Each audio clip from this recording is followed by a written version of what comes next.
Kai, welcome to Food Allergy Life series. Yes. That's my new name. How did you start doing yoga and why? I started, I guess, after a journey of experiencing anxiety and depression and working long hours. But the type of work I was working was kind of putting out fires and dealing with a lot of anger during the day. And so I found it really hard to switch off when I got home at night. Monday night, somebody suggested a local yoga class, and I was really fortunate to find a teacher that she's got a background in counselling and mental health, and I've just found that even though I wasn't aware of it, it was really making a difference for my mental health and being able to sleep, to get to sleep more efficiently at night. So it was quite profound, just that shift that I experienced. And was Food Allergy Life, as a food allergy parent, was that contributing to anxiety in any way? Absolutely. I mean, I just can't think of a day that it wasn't on my mind, and lots of a big gamut of emotions and fears, and fear of obviously and the anxieties, I guess, can often be quite real, because the reality is that if they are exposed to the wrong type of foods, then, or the foods that they're allergic to, then it can be a serious reaction. So often, knowing that that's okay to feel that way, because it's important to be able to react and to take it seriously. But at the same token, just having too much of that unwanted energy, it was really important to learn to rebalance in a healthy way. Often a lot of people will manage their energy in ways that aren't necessarily healthy, and over time can kind of catch up with us all, and we're all have our vices, and we're all not perfect. So it's just trying to find a way that supported me and my system, and so that I wasn't running on empty all of the time.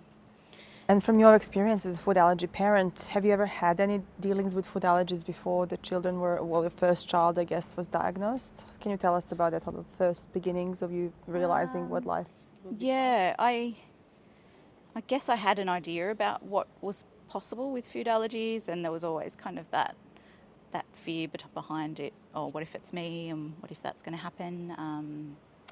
And when it did happen, I guess, like anything, you just kind of kick into gear and you do what you need to do in the moment. And just what followed was just countless appointments and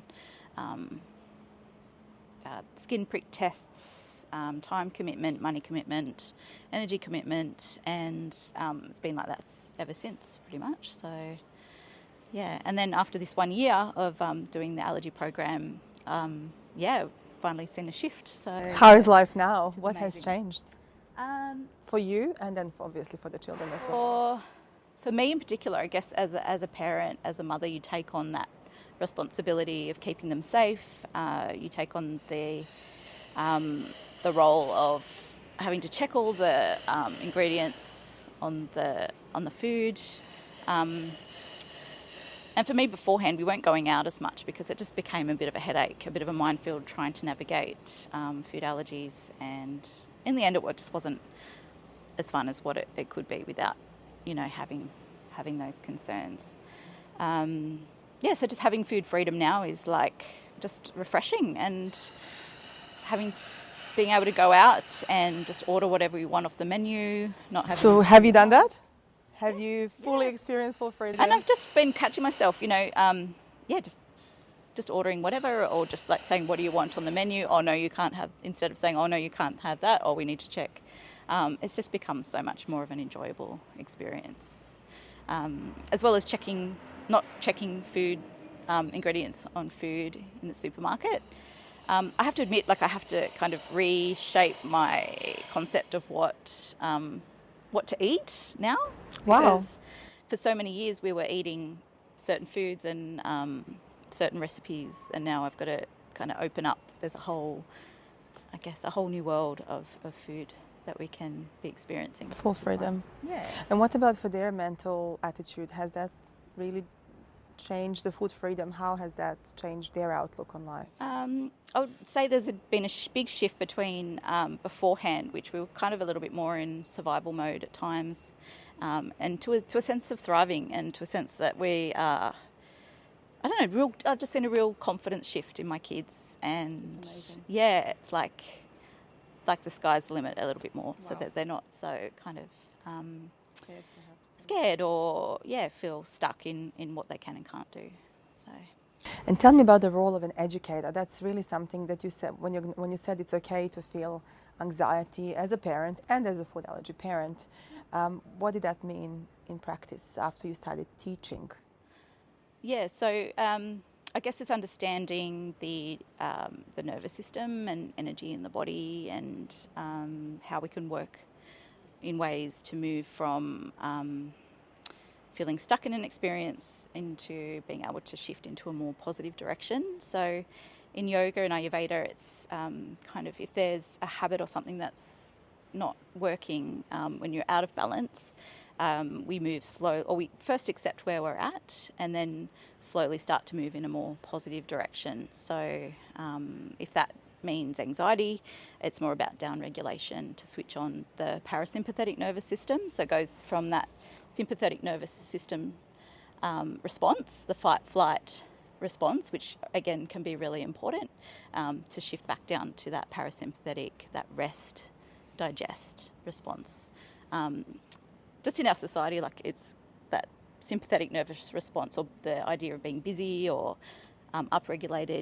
Not switching off. Not switching off. That can be great. I'm guilty of can be that, really that's great. for sure, That can be yes. like, and that's kind of the norm in our society. Whereas just honouring just that balance of being able to come back to ourselves, come back into our body, come back to just a more calmer, relaxed state. I guess if you think about how you feel when you're about to go to sleep, like that kind of down-regulated energy, it's something that we kind of need to put into practice and relearn a lot of the time to rebalance ourselves, so that we're not adrenal fatigue and getting sick, and just optimizing our ability to digest things. When you talk about digestion, has gut health played a role over the last year for your family? How did you combine that gut health approach and food allergy life to, food freedom at the end? In terms of your daily habits, what can we learn as food allergy families from you?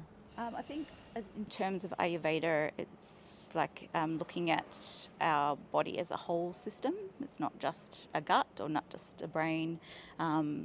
Your mental or how you feel in your mind can have an impact on how you can digest things. Your lifestyle, lots of things can put into place why and how easily you can digest food. And so it's just about slowing things down, taking the time to be present while we're eating, chewing the food properly, emotional, how we feel emotionally also has a big impact. So I guess it was just about making it our intention that was our focus, and that was what was important for us, was spending that time on making sure that our body, mind and emotions were all kind of in that calm, relaxed state before eating the food. So how did you get your husband onto it? I think he's used to me by now. Okay. We're like yin and yang. He's very rational, and he's very he's just very supportive of the things that I do. So was he part of it? Him out as well. Pardon? Was he part of that sort of family approach to changing some habits and making it slower and more conscious? Yeah, I think just having the conversation and just being open about what we're doing and that this is the priority, he was really on board. So I was really lucky that, not lucky, just grateful that, he has that grounding presence, that he's able to help to bring us back down to, seeing things more clearly sometimes if we get a bit kind of caught up in other things.